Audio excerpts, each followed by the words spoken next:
Dios les bendiga, estimados hermanos, amigos. Aquí estamos una vez más con cada uno de ustedes, saludándoles en el nombre de nuestro gran Dios y Salvador Jesucristo el Señor. En este programa hablemos de apologética, defendiendo nuestra fe. Un programa pues pensado para los adolescentes, los muchachos que son confrontados a veces en sus escuelas, en los colegios, en las universidades, ¿no? Hay varias películas por ahí famosas acerca de esos ataques que se dan allá sobre la existencia de Dios. Dios no existe.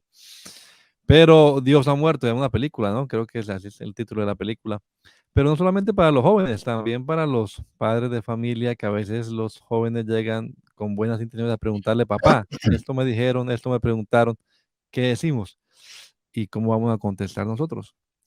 Y también pensando en los maestros de escuelas mexicanas que trabajan con adolescentes, también en los pastores y en fin, en todos los que se han cuestionado alguna vez lo que se cree, se han cuestionado su fe. Entonces, hablemos de apologética defendiendo nuestra fe. Bienvenidos, hermano John Freddy, Dios lo bendiga. Amén, Adonai, qué gusto saludarte, al igual que a William y a todos a todas las personas que están allí conectadas a esta transmisión. Para nosotros es un enorme privilegio, una vez más, llegar a ustedes con este programa. Hablemos de apologética, defendiendo nuestra fe con el propósito de bendecir su vida y otorgar algunas herramientas que consideramos pueden ser de gran bendición para usted. Amén. Siempre les decimos, coméntenos, déjenos ahí su comentario, su pregunta, que la leemos y la trataremos posteriormente. Y si este programa es de bendición para usted, pues compártalo, porque también, como es para usted bendición, puede serlo también para su amigo, su familiar, su vecino, en fin. Mi hermano William, desde la isla de Aruba, Dios le bendiga, bienvenido. Amén, hermano Adonai, Dios lo bendiga. Un saludo cordial en el nombre de Jesús.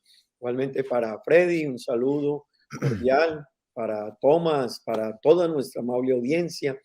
Qué bueno poderles saludar y una vez más venir ante ustedes con un pensamiento nuevo, afianzado en la palabra de Dios, que pueda aportar realmente a sus convicciones, a su fe, a su conocimiento, frente a tantos pensamientos detractores de la fe que tratan a veces de llevar a un nivel donde no debe llevarse la fe, a negarla, a verla a un nivel muy bajo o de personas con ciertas limitantes. No, mantenga clara la convicción que la fe es algo firme en nosotros y está puesta en Dios, que es el que tiene las respuestas a todo.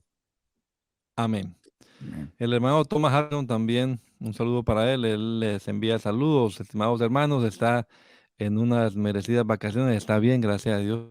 Es la razón de su ausencia, todo está bien, pero ya vendrá en los próximos programas a acompañarnos aquí en estos diálogos acerca de apologética. Bueno, hemos estado hablando ya algunos programas acerca de Dios, su existencia, y hemos estado tratando algunos asuntos, argumentos que la gente usa en contra de la existencia de Dios. Las personas que han dado conferencias a los universitarios y que dialogan con estas personas acerca de estos temas, pues se han encontrado con algunas preguntas o algunos cuestionamientos que son los que hemos estado tratando acá. El último, acerca de la existencia del mal, pero se nos quedó por allí una preguntita que planteamos hace como 2 programas y que todavía no hemos resuelto. Uno de los argumentos en contra de la existencia de Dios es que, bueno, si pensamos en la inmensidad de este vasto universo, ¿no? Ese incontable número de estrellas, de galaxias, de astros, se ve por ahí por los programas de astronomía que nos muestran pues cómo hay a veces choques de estrellas y se generan digámoslo así, derroche de materia y de energía en este vasto universo. Y entonces la gente pregunta o preguntan los muchachos, ¿cómo es posible que en un universo tan infinito, tan inmensamente grande, pues Dios se fije en este diminuto planeta llamado Tierra y en esta especie llamada el ser humano? porque un Dios tan sabio iba a permitir que la mayor parte del universo no fuera apta para la vida y que se note como ese derroche, despilfarro de espacio, energía y materia tan poco eficiente, entre comillas, ¿no? Tan poco eficiente. Si Dios es sabio, ¿por qué? ¿Por qué hace cosas así? Esa es Ujú. una de las preguntas y vamos pues a tratar aquí de darle algunos argumentos a los jóvenes, a los muchachos y a los hermanos en general para responder a este tipo de cuestionamientos en contra de la existencia de Dios. Mi hermano John Fray, usted tiene la palabra en primer lugar. Bueno, muchas gracias. Bueno, realmente es un buen razonamiento, ¿no? El argumento de la inmensidad del universo y el derroche, ¿no? De espacio, de energía, con esas vastas explosiones, las supernovas, que son estrellas que explotan. Y bueno, todo ello y la inmensidad, ¿no? Sería muy bueno en algún momento hablar acerca para que nuestros oyentes, para que las personas que nos sintonizan tengan idea de la inmensidad del universo, ¿no? De lo vasto que es todo esto de aquí para arriba. Entonces, claro, uno se pregunta y también surge la pregunta, ¿será que somos los únicos? Esa es una pregunta también que se aborda por ahí. ¿Será que no hay otros seres Ujú. vivos en otra galaxia, en otro lugar, esto tan enorme de grande? Bueno, tenemos que volver entonces a hablar acerca de, de, del ajuste finito, ¿no? O sea, el ser humano en su conocimiento limitado y basado solamente y en su estudio basado solamente en las cosas perceptibles, es decir, las cosas que se pueden percibir por los sentidos, pues puede detectar algunos asuntos del universo. Realmente, hermanos y amigos, el ser humano con sus instrumentos para lograr captar con sus sentidos y estudiar el universo, ha solamente rascado la superficie de esto de aquí para arriba. Hay muchas cosas que el ser humano todavía no entiende, no tiene comprensión de ellas. Por ejemplo, estuve mirando en las noticias de que hay una sonda que ya va para 50 años que mandó la NASA, ya salió del sistema solar y sigue avanzando y sigue mandando datos a la Tierra y comenzó a mandar unos datos que los científicos no tienen manera de interpretarlos y son contraproducentes con el conocimiento o con los parámetros conocidos. Entonces, ahorita se están rascando la cabeza. Esto no me lo estoy inventando ni nada por el estilo. Usted lo puede investigar, lo puede leer y usted se puede dar cuenta de que ellos Ujú. mismos están mirando qué es lo que está pasando. Entonces, hay cosas que realmente el ser humano no ha podido ir más allá porque somos muy limitados y porque todo nuestro estudio está basado en las cosas perceptibles, aquellas que percibimos por los sentidos y que nuestros instrumentos de investigación solamente lo que tratan es de ampliar nuestros sentidos para captar datos del universo. Por ejemplo, también recientemente se encontró un, una, un fenómeno en el universo, yo no sé cómo llamarlo, un cuerpo celeste, un cuerpo como las estrellas y los planetas, etcétera, pero que es Eso. como un anillo, es como un anillo y no se sabe eso qué es, no se sabe de qué está formado. Entonces, la Biblia, por ejemplo, la Biblia nos habla en términos como, por ejemplo, la Biblia habla del lago de fuego, a donde va a ser lanzado Satanás y sus ángeles, el mismo infierno. La Biblia dice, el mismo Hades va a ser lanzado al lago de fuego. em, y entonces eso podría producir en las mentes de las personas escépticas, bueno, donde hay un lago de fuego. Ujú. ¿Qué es eso? Eso es ficticio, eso no puede ser. Pero resulta que recientemente encontraron, ahora estoy hablando también de unos meses apenas, encontraron un planeta que le pusieron en inglés el nombre de Planet Hell, así le llamaron. Es un Planeta planeta del con infierno. océanos, con océanos de lava, el planeta Infierno. Un planeta con océanos de lava y están investigando cómo es que está constantemente quemándose y no es como una estrella, ¿no? Una estrella como el Sol que está constantemente también, pero no, esto es un planeta con océanos de lava. Entonces, no estamos diciendo que, ay, encontraron el infierno, no, encontraron el lago de fuego, no, no, no. Pero fíjese que ya podríamos decir que, bueno, es posible que, que eso sea, que eso sea así, porque ya encontraron algo así. Entonces, el ser humano siempre está limitado por lo que los sentidos pueden captar. Entonces, este vasto universo, pues lo miramos desde esta perspectiva, desde este diminuto planeta y con nuestra mente limitada lo miramos así, vasto, enorme, impresionante. Mucha, mucha materia desperdiciada, mucho espacio desperdiciado, mucha energía desperdiciada, pero resulta ser que hay unos aspectos que nosotros no conocemos. El ser humano no sabe, no tiene idea de otras dimensiones. Tenemos un montón de teorías, entre ellas la teoría de los universos paralelos, de múltiples universos, pero son teorías que tratan de explicar esto vasto que hay. Y una de las mejores explicaciones que podemos tener es lo que hemos llamado ya el ajuste finito, y es que para que haya vida en la Tierra, tiene que haber todo un acuerdo, todo un concierto de elementos con respecto a los astros que tenemos más cerca, como el Sol, como la Luna, como los demás planetas del sistema solar, como nuestra distancia, como la distancia de nuestro Sol a la siguiente estrella más cercana, como la distancia nuestra al centro de nuestra galaxia, como la distancia de nuestra galaxia a la siguiente galaxia más cercana. Todas esas cosas se ponen de acuerdo para que nuestro planeta esté en donde esté y pueda contener vida. Hubo una sonda espacial llamada Kepler que ya la desactualizaron, digámoslo así, para poder poner, para ser reemplazada ahora por eh, el, este nuevo telescopio que acaban de poner. Y entonces esa Kepler, esa sonda, la intención que tenía era tratar de encontrar nuevos planetas habitables. Encontraron más de 3.000 y algo, se sumaron casi 3.000 o algo más de planetas parecidos a la Tierra, pero todos tenían serios problemas. Por ejemplo, la distancia del planeta a su estrella no permitía la vida. La Ujú. distancia, la atmósfera demasiado angostita. Em, el planeta viaja muy rápido, entonces no puede tener vida. Y toda una serie de cosas, y no, descartaron, no tenemos un planeta cercano que podamos haber visto que pueda contener vida. Entonces todo eso arroja, sí, una certeza muy fehaciente de que definitivamente el universo está puesto de acuerdo para que haya vida en nuestro planeta.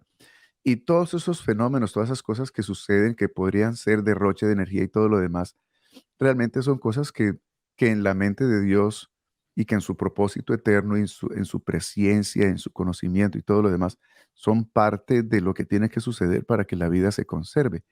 Y hay otras cosas que simplemente no podemos entender, que pertenecen a otras Ujú. dimensiones, que no afectan nuestros sentidos y nosotros no tenemos cómo ponerlas en una probeta, en un telescopio, no tenemos acceso a ellas. Todavía la teoría de la materia, ¿cómo es que se llama? La materia negra, ¿qué es La que es? antimateria. Sí, ¿qué es lo que más contiene el universo? Todavía no tenemos muestras de ello. Se han creado sensores, se han creado un montón de cosas. En la teoría existe, en fórmulas matemáticas existe, pero no se tiene pruebas, no se ha logrado captar. Entonces, todo eso hace que quedemos aquí limitados por nuestros sentidos en este mundo natural, pero pero todo esto tiene que ver con muchas otras cosas que realmente pues no hemos tenido acceso a ellas y que la Biblia Sí. habla de las cosas invisibles de Dios, ¿no? Habla del mundo invisible y lo demás. Entonces, a lo único que podemos agarrarnos es al ajuste finito, que es una de las grandes pruebas de la existencia de Dios. Esa armonía cósmica, digámoslo así. Me estaba acordando ahora de ese versículo que Pablo usa escribiendo a los romanos, que dice cómo, o sea, es tan ilógico, pues, uno argumentar en contra de Dios como es tan ilógico pensar en que el barro hable en contra del alfarero, ¿no? O le diga algo al alfarero que le dé razones.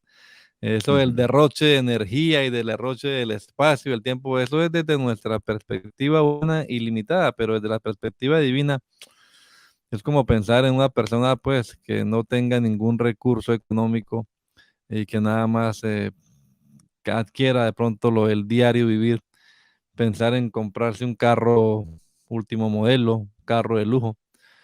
Pero si pensamos en otra persona, un magnate de esos multimillonarios, exitosos económicamente hablando, pues claro, para él no es ningún derroche comprarse un, no hablemos de marca acá, pero un carro lujoso, ¿no?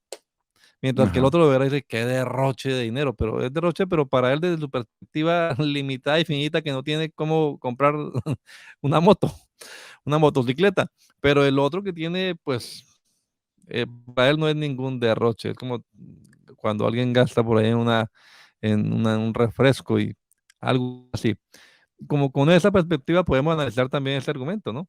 Nosotros como seres humanos Sí. finitos, limitados, la creación, reclamando al creador, pues nuestro Dios es el dueño de todo.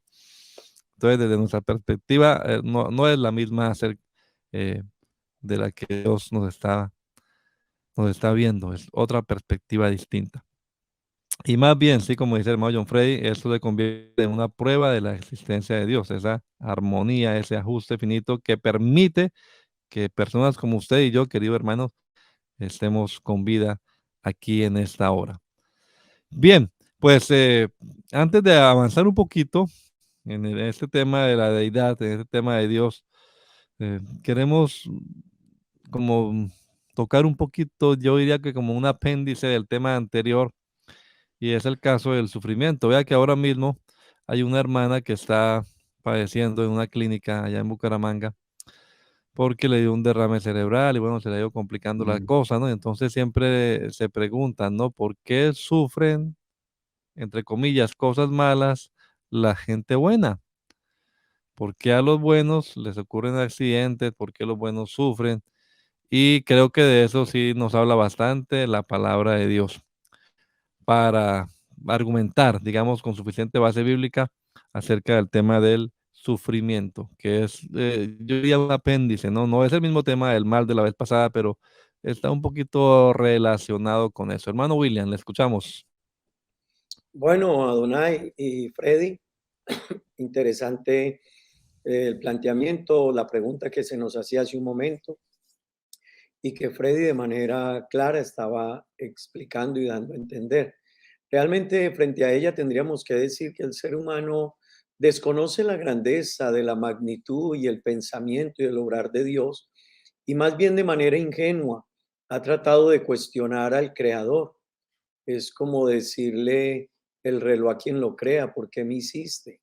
Entonces, a veces el ser humano quiere, dentro de su óptica y su dimensión y de su cosmovisión, tratar de traer a Dios y hacer que Dios piense, actúe, sienta, se comporte a la misma manera nuestra. Entonces surgen esa clase de preguntas que no dejan de ser más que ingenuas, porque realmente Él es el dueño, Él es el soberano. Si Él escogió que en este planeta hubiese vida y en otros no, o en otros todavía el ser humano no pueda profundizar y conocer más allá, pues al fin y al cabo Él es el dueño. Isaías 58 nos habla de la grandeza de los pensamientos de Dios que son más altos que los nuestros, así como los cielos son más altos que la tierra. El libro de Romanos capítulo 11 es un pasaje muy interesante. Pablo está diciendo el verso 33 al 36, oh profundidad de las riquezas, de la sabiduría y de la ciencia de Dios, cuán insondables son sus juicios e inescrutables sus caminos. Porque ¿quién entendió la mente del Señor? ¿O quién fue su consejero? ¿O quién le dio a él primero para que le fuese recompensado? Porque de él y por él y para él son todas las cosas. Así que cuando uno mira estos postulados bíblicos, encuentra que el ser humano en su afán de tratar de negar a Dios y buscar cualquier argumento de dónde pegarse para desprestigiar a Dios, su grandeza, o tratar de mostrar alguna falla en el sistema, Por el contrario, a veces deja ver más su ingenuidad y la Biblia lo confronta de manera clara cuando le dice, es que no es lo mismo tu dimensión a la de Dios. En ese orden de ideas, hermano Adonai, estábamos hablando hace 8 días también acerca del problema del mal y de la mano, como lo explicaba usted, el sufrimiento. Y realmente el uno y el otro caminan de la mano. Ambos son catalogados dentro de una esfera de penurias al ser humano. El mal causado por agentes externos a nosotros, llámese el prójimo, en otras ocasiones la naturaleza, pero el sufrimiento también que puede venir por nuestro propio cuerpo y por algunas otras circunstancias de la vida. Y frente a este problema del sufrimiento, realmente surgen algunas preguntas. ¿Es Dios justo aunque haya el mal? Y la respuesta a esa pregunta tendríamos que decir sí, es Dios justo aunque haya el mal. Y eso es importante tratar de que todos nuestros oyentes puedan asimilarlo. Sencillamente la gente se pregunta, ¿cómo puede hacer Dios juicios morales si Él es amor? Pues Dios hace juicios morales aunque Él es amor. Y yendo un poquito más allá, el amor de Dios no quiere decir que no suframos, que no vivamos experiencias difíciles, momentos adversos. Realmente tenemos es que remontarnos un poco a mirar la condición del ser humano, a mirar de dónde viene el problema del mal y el problema del sufrimiento. Y vamos a entender que realmente el problema del mal y el problema del sufrimiento no es algo que venga de parte de Dios, es algo, lo hablábamos, viene desde el mismo ser humano. El mal es una realidad y el sufrimiento son realidades que enfrentamos a diario en nuestra vida. Y hace 8 días hablábamos acerca de ese trilema de la fe y explicamos un poco acerca de ello. Así que frente a la pregunta, ¿qué hace la gente? ¿O existe un Dios? Y si existe un Dios, ¿por qué el mal?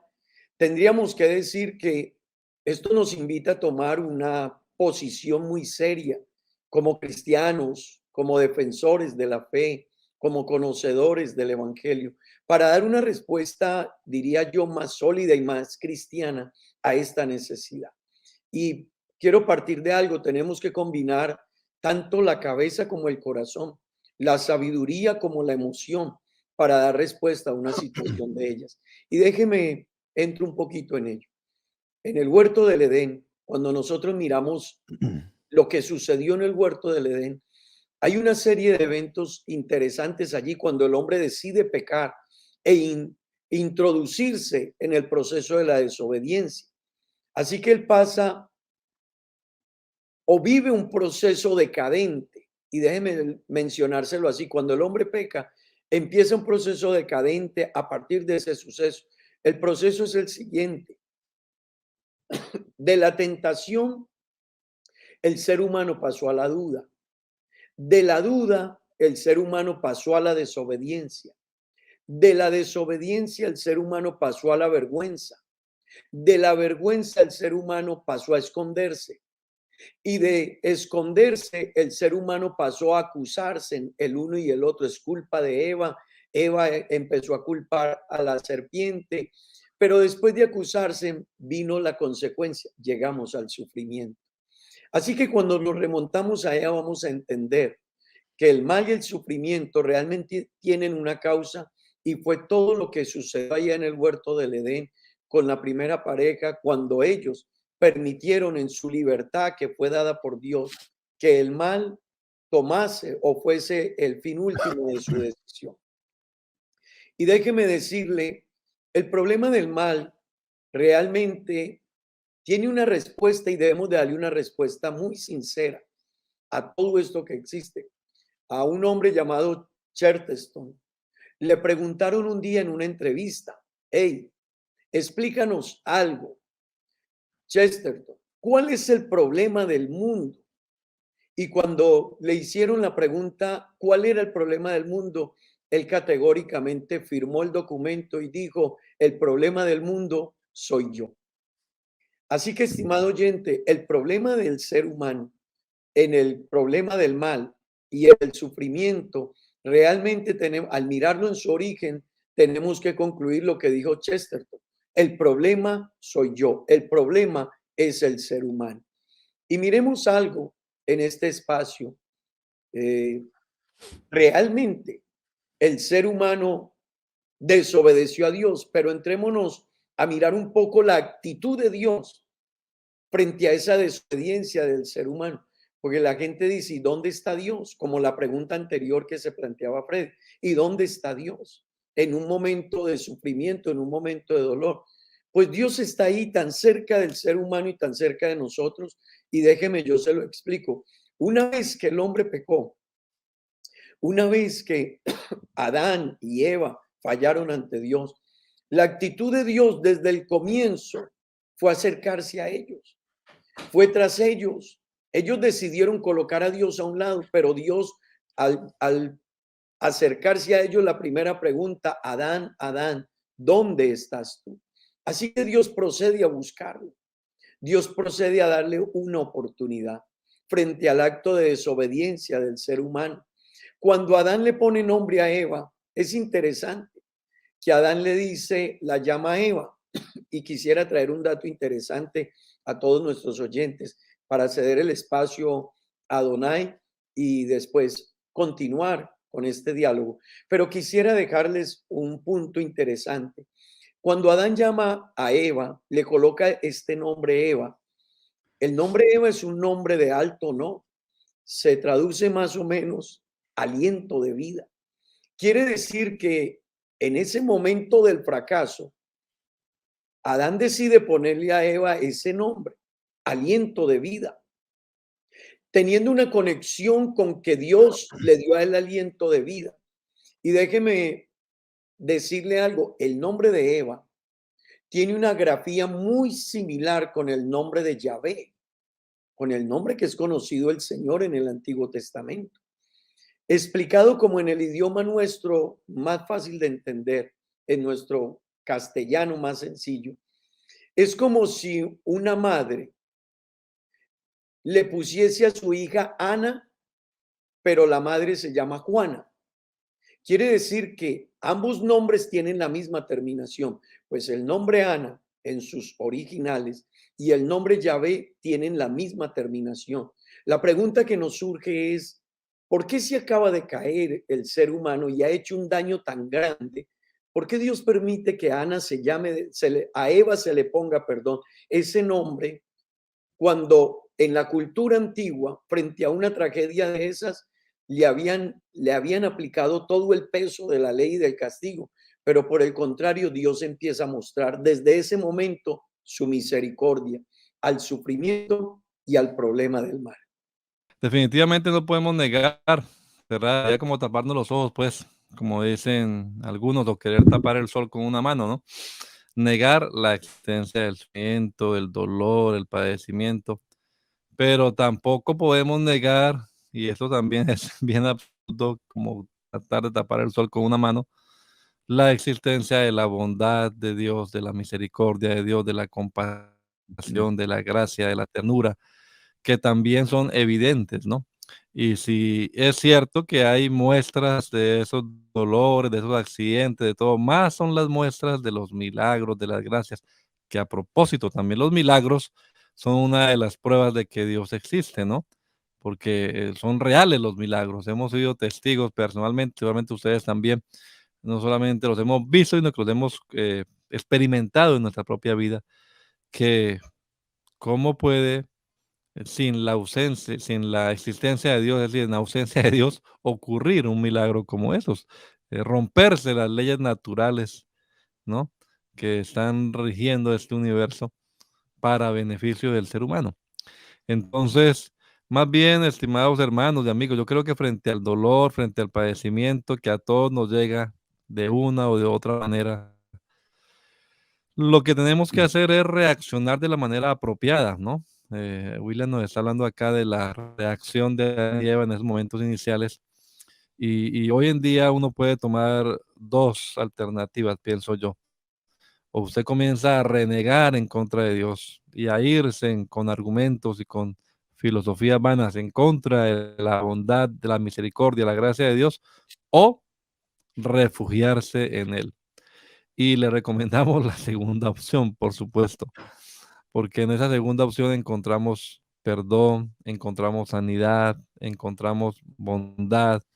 Eh, Cuando leemos Apocalipsis, encontramos que el Señor, hay una parte en la que dice que ya no habrá llanto, no habrá dolor, y que Él enjugará toda lágrima que salga de nuestros ojos.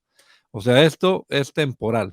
Pablo dice, esta leve Mm. tribulación momentánea no es comparable con el peso de gloria que en nosotros ha de manifestarse. No sé, hermano John Frey, si tenga algo más para agregar y redondear aquí en este tema y entonces termina William luego de John Frey y avanzamos con el planteamiento o un paso más en este estudio acerca de la deidad. Sí, claro. Tomando lo que acaba de decir Adonai acerca de esto, este sufrimiento es temporal. Pienso que una de las cosas que nosotros debemos entender acerca del sufrimiento o que nos ayudan a ubicar esa esfera, digámoslo así, negativa en nuestra existencia es, es en este aspecto terrenal finito del ser humano. Ujú. Entonces, la Biblia nos dice claramente de que Dios hizo al ser humano con el sentido de lo eterno en su mente. Y esa es una de las cosas que hemos venido hablando, de que uno de los grandes conceptos que pone a los ateos a rascarse la cabeza es el asunto del sentido de la existencia del hombre, el propósito de la existencia, ¿no? Entonces, sacar a Dios de la ecuación y creer de que todo existe solamente por una casualidad y que todo se formó solo y que el universo no tiene una mente detrás de él, sino que es una serie de consecuencias, em, sí, es que simplemente sucedieron, que el ser humano o que la vida surgió por allá en una charca prehistórica y que definitivamente, pues, cuando nos muramos vamos a convertirnos en abono para las plantas y ahí se acabó todo. Ese concepto, pues, quita inmediatamente el sentido de significado a la existencia, ¿no? De la vida, la existencia del hombre, particularmente. Entonces, de ahí es donde algunos ateos dicen, bueno, hay que añadirle a Dios a esto para que realmente haya un sentido, y la vida después de la muerte también le genera un sentido a todo cuanto existe. Entonces, Dios ha puesto en el corazón del hombre el sentido de lo eterno. Eso implica, eso implica que nuestra existencia limitada aquí en la tierra, en el momento que aparecemos sobre la faz de la tierra y luego cuando nos vayamos, producto de la muerte, pues habrán pasado unos 80, 90 años y ya se acabó. Aparecemos y nos esfumamos. La Biblia dice que así es la vida del hombre, es pasajera, es como una sombra, es como espuma, es como una flor, ¿no? Entonces debemos considerar de esa manera que si la vida, la verdadera vida es la vida eterna, es la vida que comienza en el momento de que nosotros morimos y que nosotros tomamos la decisión de si vamos a estar esa eternidad con Dios o sin Dios, que por cierto Dios ha hecho todo lo necesario para que estemos con Él por la Amén. eternidad.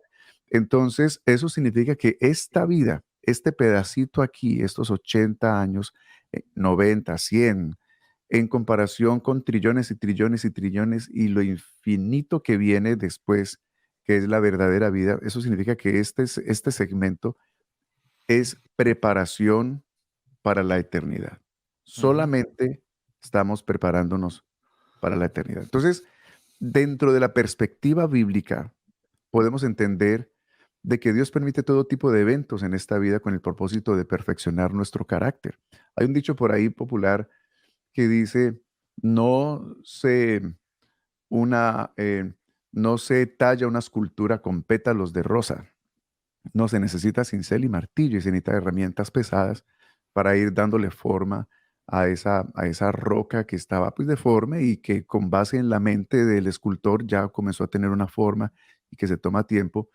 Pues igual sucede, el propósito de Dios con el hombre es transformarlo a la imagen de Jesucristo, el varón perfecto, y para Amén. ello Dios permite todo tipo de eventos, la sumatoria de eventos buenos, eventos negativos, eventos difíciles, eventos, cumbres, valles, cosas feas, cosas bonitas, y Dios teje todo tipo de hilo en nuestra vida para a la final formar en nosotros el carácter de Cristo, que es la intención a la que Dios está pegándole con todo este propósito. La salvación no es un fin en sí mismo, sino que es la puerta de entrada a un proceso en el que Dios quiere operar en nosotros, porque al final nosotros nos vamos a llevar a la eternidad solamente en nuestro carácter, lo que Dios haya formado en nosotros.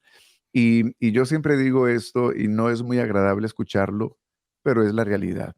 Dios no está interesado en nuestra comodidad. Dios está Ujú. interesado en nuestro carácter. Y si para Dios transformar nuestro carácter nos debe incomodar, Dios lo va a hacer. Para enseñarnos paciencia, pues Dios nos va a poner a esperar. Para enseñarnos a perdonar, Dios nos va a permitir que seamos heridos. Para enseñarnos a confiar en Él, Dios va a permitir que vengan los problemas. Para enseñarnos a obedecer, Dios va a permitir que vengan las tentaciones. Para enseñarnos la grandeza del poder de Dios, Dios va a permitir cosas fuera de nuestro control para ver milagros, la intervención de Dios. Entonces, la vida es una sumatoria de eventos. Lo bueno es que al saber que al ponernos en las manos de Dios, al recuperar nuestra relación con Dios, por por la vía que nos abrió Dios en Cristo con su sacrificio, entonces, al ver nosotros en las manos de Dios, la Biblia dice que todas las cosas nos ayudan a bien, como hablábamos en el programa anterior, todas las cosas nos ayudan a bien, eso implica las cosas buenas, bonitas, las cosas malucas, las cosas feas, las cosas amargas, las cosas dulces, todo al final ayuda para bien. El siguiente verso ahí de Romanos 8:28, el verso 29, dice que a los que antes llamó a estos también predestinó, y luego explica que es para que fuesen hechos conforme a la imagen de su Hijo, es decir, las cosas Ujú. buenas, aquello bueno que Dios persigue con todo tipo de eventos positivos y negativos, con esos eventos bonitos y los que traen sufrimiento, lo que Dios persigue es la imagen de Jesucristo formada en nosotros, porque a la final nos vamos a ir de este mundo, todo lo que hayamos logrado aquí se va a quedar, pero nos vamos a llevar el carácter, aquello que Dios haya formado en nosotros y lo que hayamos nosotros hecho en esta tierra para la gloria de Dios, para avanzar su reino, pues nos va a acarrear recompensa. Entonces todo tiene un sentido, todo encaja y Dios está en medio de todo forjando su voluntad, su proyecto en la vida de nosotros y ello incluye el sufrimiento. Pudiéramos decir, como decíamos también hace 8 días, que a veces Dios usa, ¿no? Usa estos episodios dolorosos, sí, para eso, para un bien, para un Ujú, bien a la postre, ¿no? Entonces, mencionábamos aquella vez algunos casos bíblicos, el de José, por ejemplo, y otros, que se pensó hacerle mal y parecía mal, ujú, pero a la postre redundó en bendición. Bueno, mi hermano correcto. William, vamos a ver, avanzamos, o usted tiene algo más para aportar respecto a este puntico y cerramos y avanzamos con otro punto en esto de la deidad. Bueno, Adonai, eh, considero realmente que el planteamiento a la pregunta del mal y del sufrimiento es más seria de lo que la gente misma se alcanza a imaginar. Cuando alguien te pregunte acerca del por qué el sufrimiento y del mal, trata de mostrarle que esa pregunta y esa objeción al sufrimiento y al mal tiene un trasfondo mucho más allá de lo que la gente quiere ver. Y es tan serio este aspecto con respecto al sufrimiento y al mal, es tan delicado que nos lleva entonces a entender algo. Y es que la gente quisiera que se cambiara el mal, que se cambiara el sufrimiento. Pero déjame decirte algo, cambiar algo es cambiarlo todo. Y cambiarlo todo implica incluso que nosotros también no existiésemos. Entonces, Ujú. la gente a veces quiere mover algún grado el sistema, el diseño de Dios, el por qué, pero sencillamente eso nos llevaría a cambios y esos cambios, ese pequeño cambio lo cambiaría todo, incluso a nosotros mismos. Ujú. Pero también frente a este problema del mal y del sufrimiento, permítame decirles, y hace 8 días hablamos un poquito de ello, el ejemplo del perro. Yo tengo una perrita, ella se llama Mini, y jugamos, la apreciamos, queremos el animalito como toda persona que quiere tener su mascota, pero ella no va a entender por qué yo la llevo al veterinario y el veterinario toma una aguja, una jeringa con una aguja grande y le pone una dosis. Primero le causa dolor a su cuerpo, segundo, el líquido trae otra clase de dolor. Ella no va a entender que con ella le estoy preservando la vida y le estoy cuidando. Ujú. Efectivamente, eso pasa con el ser humano. Y déjeme decirle, aunque yo quiera explicárselo con mi idioma, con mi capacidad, él no me va a entender, la perrita no me va a entender. Ella no tiene la capacidad, ni la mente, ni la dimensión, ni el conocimiento, ni la habilidad para entender mi idioma, ni la forma, aunque sencilla, de que yo trate de explicárselo. Eso pasa con el ser humano. Por más que Dios le quiera explicar, no va a entender el porqué del el sufrimiento, cuál es el plan de Dios con él, si lo permite, no porque Dios se lo mande, pero permite que sea parte del proceso humano. Y déjeme concluir este punto, Adonai. Una madre, unos padres tienen el proceso de engendrar un hijo, una madre vive esa experiencia, pero esa madre sabe que ese proceso va a traer dolor, son 9 meses en el vientre, es un cambio total del cuerpo, son unas alteraciones de hábitos de vida, de estilos de vida, un cambio en todos los parámetros que esa persona tenía antes. Sin embargo, decide enfrentar todos esos cambios, el sufrimiento en el parto, todo eso, y lo asimila, lo acepta y hasta lo olvida cuando vive la experiencia y la alegría de ver ese bebé que nace.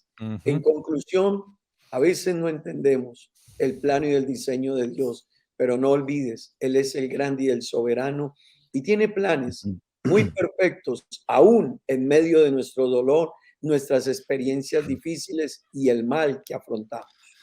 Yo me estaba acordando ahora de un hermano que visité en su fase terminal con cáncer. Y entonces yo, pues, preocupado, como pastor, uno siempre piensa: "Dios mío, ¿y qué le voy a decir?". Coloca palabras en mi boca, Señor, ¿y ahora yo qué? Porque, bueno, es la fase ya que ya está desahuciado, está en el pabellón de los que están esperando, pues, la muerte. No, hermano, yo llegué a ese hospital, a ese lugar, y yo no tuve que hablar nada. Realmente fue el enfermo el que me habló a mí. O sea, me daba ánimo, me decía que estaba contento, que él sentía que ya se le iba a acabar el sufrimiento, que ya iba a estar en la presencia del Señor, que para él era una victoria. O sea, increíble cómo afronta una persona con fe en Dios casos difíciles de la vida que a todos nos llegan, ¿no? Eh, yo pensaba, cómo pensará, qué aptitud tendrá una persona que no cree en Dios? Una persona que no Mm. sabe que después de la muerte, que él espere. Siempre es bueno contar con la ayuda divina y tenerle a Él de nuestra parte. Vamos a, no sé si ustedes quieran contar de pronto para terminar este puntico de las evidencias, algo de un milagro o algo así, porque me parece que también el tema de los milagros es un tema que demuestra la existencia de Dios, el tema de los milagros. Y realmente, hermanos, hemos experimentado milagros. Yo he visto gente que ha sido sana hasta las enfermedades más incurables que usted imagina, como el SIDA, el cáncer. Personas que se han recuperado milagrosamente. Y cosas tan, de pronto le dicen, no, eso es insignificante, pero una fiebre, un malestar de cuerpo que uno ora por alguien y se le quita. Yo sufría de una enfermedad que se llama sinusitis de adolescente y realmente no podía casi ni moverme, no soportaba el ruido en la iglesia. Y una noche, después de que oré, me acordé y dije: "Señor, ya no aguanto más esto, haz algo, o mañana entonces me hago un remedio casero que me hayan enseñado". Pero al otro día amanecí súper bien y hasta el día de hoy. Es un milagro de los muchos que uno puede contar, que demuestra, bueno, eso es raro. Mi madre fue sana también, ya estando desahuciada de los médicos hace, más de 40 años, y y ahí está todavía con vida. Entonces son milagros palpantes, ¿verdad? Y yo quiero invitarle, hermano, acuérdese, traiga a la memoria esas cosas como dice el libro de los Salmos, ¿no? Recuerde los hechos poderosos del Señor, porque son evidencias de la existencia de un Dios. Claro. Bueno, yo quiero compartir entonces rápidamente, sí, uno de esos milagros. En nuestra congregación hay una familia muy querida y ellos tienen cuando eso, pues estamos hablando de hace unos 5 años, un niño. Este niño nació con una condición de alergias severas. Él era, con decirles esto, alérgico a todos los productos lácteos, o sea, lo que era leche, queso, mantequilla, todo eso le producía a él una reacción alérgica severa. Luego también era alérgico a ciertas frutas, casi a todas. No podía tocar una manzana, la piña. Bueno, en otras palabras, la vida del niño era un suplicio. Los Ujú, padres a mí me cuentan de que ellos sufrieron mucho. Ellos sufrieron desde que el niño comenzó en sus 3 meses a demostrar esa condición.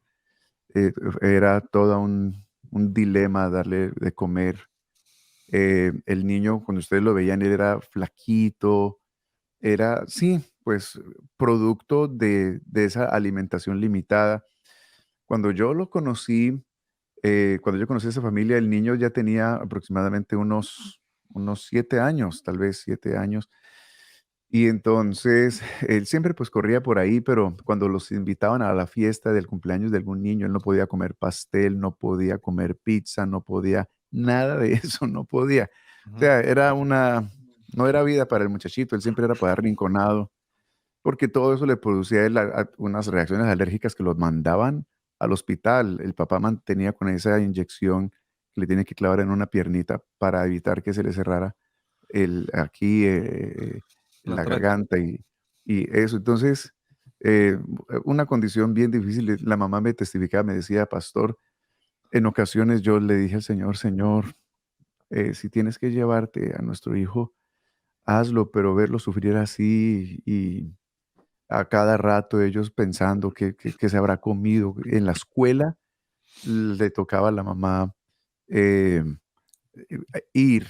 Ella iba y ella estaba pendiente de que él comiera lo que ella le preparaba, no podía comer nada de la escuela. Y la escuela misma, pues tampoco le ofrecía nada, es decir, era toda una serie una situación difícil. Y un martes en un estudio bíblico en nuestro templo, ahí estaba esa familia, estábamos los creyentes, estábamos todos ahí. Y el Señor puso en mi corazón orar por este niño. Y entonces terminó el servicio, ya todo el mundo se estaba despidiendo, el niño siempre pasaba adelante, me saludaba, hey, pastor, ¿cómo estás? Y yo pues le lo espelucaba y bromeábamos un rato y se me ocurrió preguntarle y decirle, oye, ¿tú quieres que Dios te sane? Y él me dijo, sí. Entonces yo me senté en las escaleras ahí de la plataforma con él y yo le dije, mira, Dios tiene el poder para sanarte. Y comencé a explicarle que Jesucristo, el que tocaba, lo limpiaba de su condición. Y le dije, ¿tú crees que Jesús te puede tocar? Y pues él me dijo que sí. Estábamos ahí solitos. Yo le dije, entonces, mira, yo voy a orar por ti en el nombre de Jesús, que significa que, que el Señor te va a tocar a través de mí. Yo voy a usar su autoridad y en el nombre de Jesús, cuando tú sientas que yo Amén. pongo mi mano sobre ti, en el nombre del Señor, tú debes creer que es el Señor tocándote y el Señor te va a sanar. ¿Tú crees? Pues él me dijo, sí. Entonces, cuando comencé a orar por él, y yo dije, bueno, diga conmigo, Señor, gracias. Estuvimos ahí un ratito. Entonces yo medio abrí los ojos y se habían venido los papás, otros hermanos estaban ahí. Y entonces yo puse mi mano sobre él y le dije, en el nombre de Jesús, yo vengo a reprender esta condición y eres sano. Bueno, oré por él y él dijo amén. Y bueno, todo quedó así. Entonces luego eso fue el martes. Para el sábado me llamó el papá y me dijo, pastor, el Señor ha hecho un milagro. Mi hijo agarró una manzana y yo le pegué una reprendida. Yo le dije, ¿cómo se le ocurre agarrar eso? ¿No ves cómo te pones? Porque él se inflama. Él dice, pastor, él agarraba una manzana y al mismo él comenzaba a perder la respiración. Y el niño le dijo, no, yo me la voy a comer porque el Señor me sanó. El niño pues lleno de Ujú. fe. Y dice que el niño metió el mordisco y el papá estaba mirándolo, no reaccionó de manera adversa. ese día fueron no sé qué por allá, él comió pizza, se comió unos cupcakes y el Señor sanó a ese niño desde ese momento. El Amén, Señor hizo un amén. milagro glorioso en la vida de él. Eso nos habla de la grandeza de Dios, de su realidad y de su poder. Sí, la existencia de Dios le da sentido a todo lo que estamos hablando. Alguien que no cree en Amén. Dios dirá, eso no es cierto, no es absurdo. Pudiéramos documentarlo con testimonios, con filmaciones, con muchas Ujú. pruebas, de que efectivamente Dios sí hace, como ha hecho, y seguirá haciendo milagros en la vida de todos los que le atrevan a confiar en Él. Hermano William, ya se nos acabó el tiempo, pero podemos oírle su testimonio también, su aporte respecto a esto. Creo que también, pues, para cerrar este temita de la existencia de Dios, ese asunto de los milagros realmente aportan a nuestra fe. Y ya luego planteamos el tema para dentro de 8 días. Hermano William. Adonai y Freddy, creo que además de que este evento de los milagros demuestran la existencia de Dios, también los milagros justifican el sufrimiento, porque es una Mm, manera en que Dios se deja ver y deja ver su misericordia y deja ver su amor, ¿no? En ese caso que nos cuenta Freddy, cuán grande puede uno dimensionar entonces el amor de Dios, pensar en un Dios tan grande y tan sublime y dejar que Él y su nombre sean usados en un momento de esos para cambiar ese momento de la historia de la vida de este niño. Pero déjenme, yo les cuento algo, tengo para contarles, ¿no?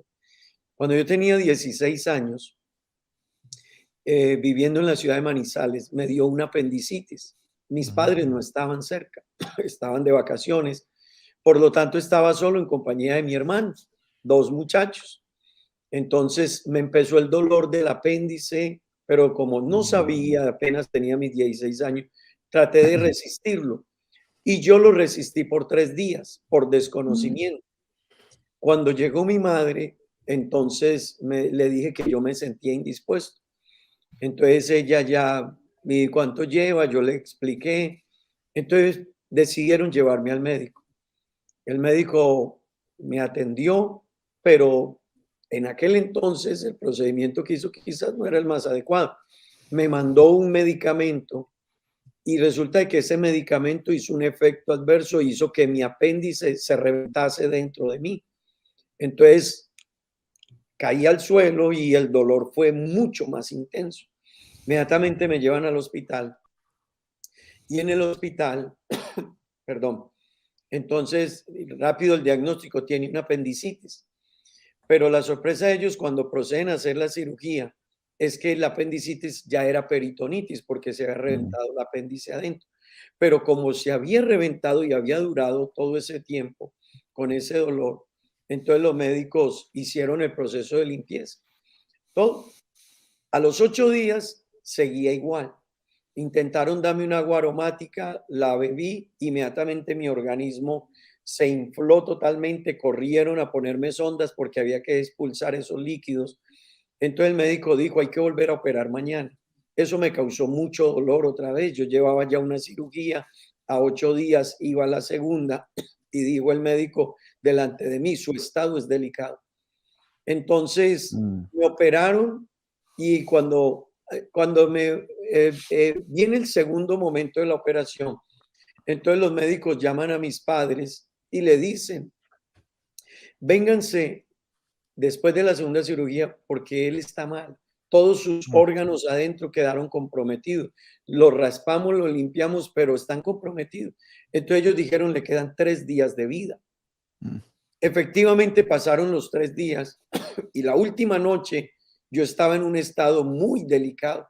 Me pusieron en un cuarto aparte y en ese cuarto aparte donde me ubicaron, yo ya sabía que estaba en una fase terminal. Los médicos llamaron a mis padres y les dijeron, él muere esta noche. Wow. Así que ese fue el diagnóstico médico. Él muere esta noche. Al día siguiente, cuando pasó la ronda médica de las 7 de la mañana, pasaron cerca a mí y me preguntaron, ¿usted qué siente? Y yo le dije, tengo hambre. Yo les había manifestado esos días antes, pero yo le decía, tengo hambre. Y el médico dijo, esperemos que su situación es delicada. Vino la ronda de las 3 de la tarde el médico y volvió y me preguntó, ¿usted qué siente? Y yo le dije, doctor, tengo hambre. Y el médico porque a esa hora yo ya debía haber muerto, según el diagnóstico de ellos, el diagnóstico clínico y el diagnóstico de los médicos y de los médicos especialistas y que normalmente hacen la ronda con varios médicos y ellos piden segundas y terceras opiniones. Ujú. En la tarde me dijo, ¿y usted qué siente? Y le dije, doctor, tengo hambre. Entonces el médico dijo, bueno, su estado es delicado, su condición es difícil, pero vamos a darle algo. Y me dieron efectivamente a tomar una agua aromática y cuando yo bebí el agua aromática, la resistí. Y el médico miró mi estómago y dijo, ¿no siente nada? Y le dije, no. Y el médico dijo, le dije, tengo mucha hambre, lleva 15 días sin comer. Entonces el médico dijo, tráiganle una dieta blanda, algo, un pancito y un café, a ver cómo evoluciona con él. Y me trajeron ese pan, no con café, sino con aguapanela con leche, y la resistí. Entonces el médico dijo, esto es extraño. Y le dijo, ya habían llegado mis padres y algo que vale la pena decir, es que cuando llamaron a mis padres que fueran la noche anterior, mi padre le respondió al médico lleno de fe, le dijo, doctor, su dictamen es que mi hijo se muere esta noche, pero yo tengo un Dios muy grande, Amén. así que yo confío en él y no voy a ir, esta noche me voy a quedar orando. Yo también en el hospital me quedé orando y hablando con Dios. Pues esa tarde el médico resumió todo diciendo, no puede ser, tocó, palpó mi estómago, me dijo, ¿le duele? Y le dije, no, no me duele nada. Me dijo, ¿qué le produce lo que comió? Y le dije, nada, sigo con hambre. Y el médico dijo, mire, señores, no tengo más que decirles, sino que Mm, esto es un milagro. amén. Pues, Adonai, Freddy y oyentes, realmente hay cosas que Dios se reserva para él. Así es. No era que el dictamen médico fuese equivocado, no, el dictamen médico era una realidad. Lo que pasa es que Dios sabe glorificarse para mostrar su gloria, su poder y para dejarnos ver a nosotros que Él existe y que Él es real. Bueno, y en ese orden tengo muchos más, pero creo que el tiempo se nos ha ido. Tiempo faltaría, como dice la palabra de Dios, pero ese poder, esa bondad, esa bendición de parte de Dios también está disponible para usted, querido oyente y hermano, amigo que está aquí con nosotros. Qué bueno que usted pudiera, de verdad, reflexionar y pensarlo, como decimos, con cabeza fría. Ujú. No hay una prueba en contra de la existencia de Dios. Lo que hay son evidencias que demuestran su existencia. Y si Dios es real, ¿por qué no acercarnos a Él? ¿Por qué no tenerle de amigo? Y más que Dios nos ama y quiere transformar nuestra vida y quiere llevarnos a vivir para siempre con Él. Así que le invitamos, tome una decisión usted allí muy personal y acérquese a Jesús.